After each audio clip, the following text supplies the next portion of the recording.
Part 1. God's Ways, Thoughts, and Our Obedience. In 2 Kings 4, Elisha's servant Gehazi obeyed when Elisha told him to go to the Shunammite woman's home and to lay his staff upon her son who was dead. I noted that Elisha told him to be focused and not be distracted on his journey, a detail which adds to the reader's confidence that the servant's mission would certainly result in the woman's son rising from the dead.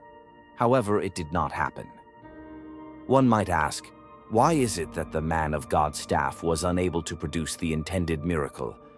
We realize later on in this account that when Elisha arrived at the Shunammite woman's home after his servant had, Elisha performed the miracle of resurrection by praying, then laying on the woman's son. Again, one might ask, what was the point in Elisha sending his servant ahead in the first place if God intended the miracle of resurrection to happen in a different way? At times, as Elisha's servant, we may know without reasonable doubt that the Lord has told us to do something, and he has given us specific instructions on how to do it, as Elisha did his servant. However, having obeyed God, we do not see any change or godly fruit as expected. The Lord wants to encourage us by reminding us that his ways and thoughts are higher than ours. Isaiah 55:8-9. "Oh, the depth of the riches, both of the wisdom and knowledge of God! How unsearchable are his judgments and his ways past finding out." Romans 11:33. There are several reasons why we may not experience or see the fruit or outcome we expect from obeying God. Here are 2. 1. What we do for the Lord is at times part of a chain of events, and there is someone or other individuals who will fulfill their part in that chain at different times. In the 2 Kings account, Elisha the prophet's actions were the final stages to the boy's resurrection.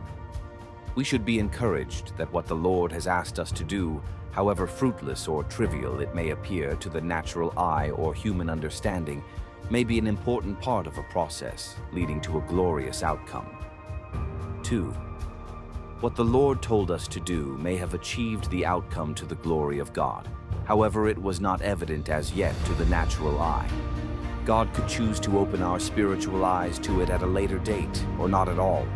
For instance, many intercessors have prayed about issues God has placed on their hearts and engaged in prophetic intercessory acts by the leading of the Lord, but have not seen or heard evident changes to the glory of God as a direct result of their intercession.